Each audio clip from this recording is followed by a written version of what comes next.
Para sa episode na 'to, ang comment mo puwedeng manalo ng ₱2,000.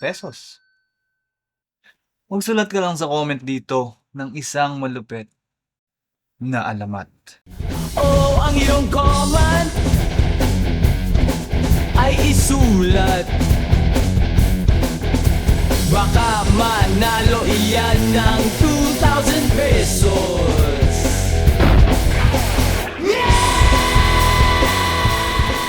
Bukod sa ₱2,000, meron pang 8 mananalo ng ₱1,000.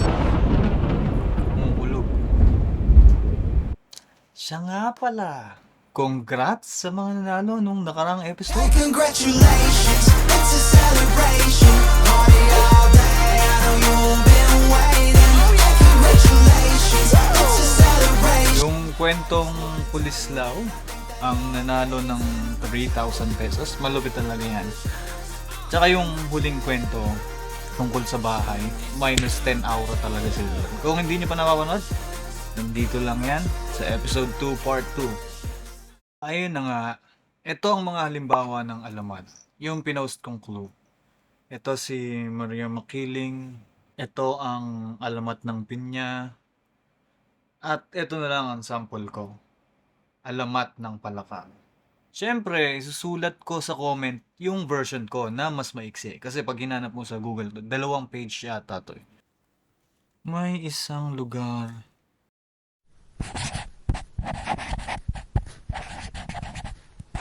May isang lugar na maganda at masagana.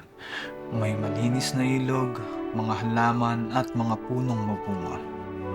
Pero ang mga nakatira dito ay masasama ang ugali. Madamot, corrupt, scammer, at kung makaupo sa jeep ay nakabukaka. Isang araw, may mga batang napadpad doon na nauuhaw. Binasa nila kasi daw piyesta ng San Juan. Ay, mali. Gusto sanang uminom ng mga bata sa ilog pero nagtatalon ang mga loko-loko para magputek ang ilog. Ayun, na bad trip ang mga bata. Nag-face reveal. Mga makapangyarihang nilalang pala sila at ginawa nilang palaka ang mga loko-loko.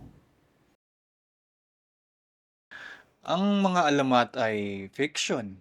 Madami tayo niyan. Pero kung gusto mong gumawa ng bago, ay okay yun. Pwedeng manalo ng ₱2,000. Eto nga, nanghingi ako ng sample kay JM at nagsulat siya ng kwento niya. Ang alamat ng mga marites.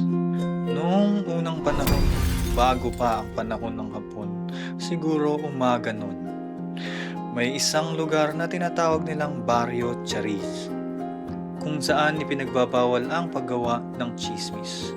Sa kabila nito, hindi nagpatinag ang mga OG nyo na sina Marie at Tess. Dahil sa kanila, madaming maling balita ang kumalat. Ito ang mga ilan dito. Buntis daw si Myla, na dating nagngangalang Raul. Nakuha daw nilang dalawa ang pinangakong 10,000 ni wow. Magbababa na daw ang mga presyo ng bilihin. Diba asa naman? Yan lamang ang ilan sa mga chismis na kinalat nila. At dahil dyan, sila ay napersona non grata sa Barrio Chariz. At sa kalaunan, madaming nahawa sa kanilang maling gawain. Tinatawag ang grupo nila noon na The Followers of Marie and Tess, na habang tumatagal ay naging Marites na lalo.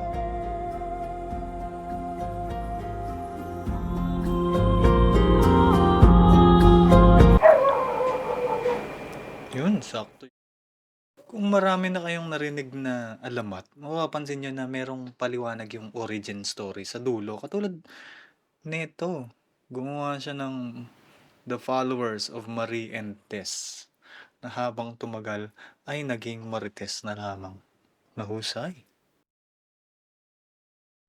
Rules. Katulad nung nakaraang episode. Teka, saan ko ba sinulat din? Habang naghahanap ako ay pakinggan nyo muna tong malimanay na kanta. Ano ang kailangan kong gawin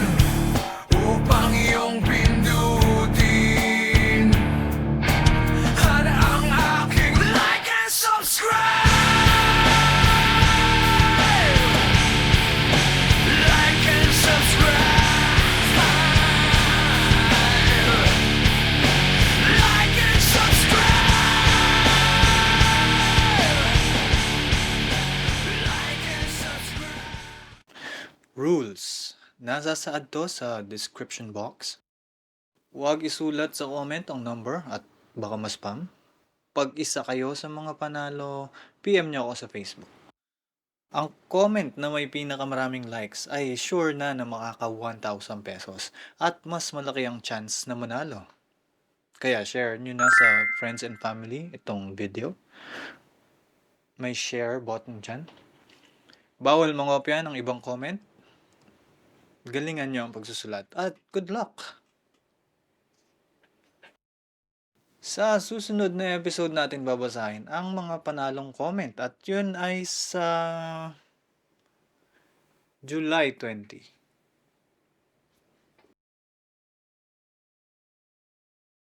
Oh, ang iyong comment ay isulat. Baka manalo iyan ng 2,000 pesos.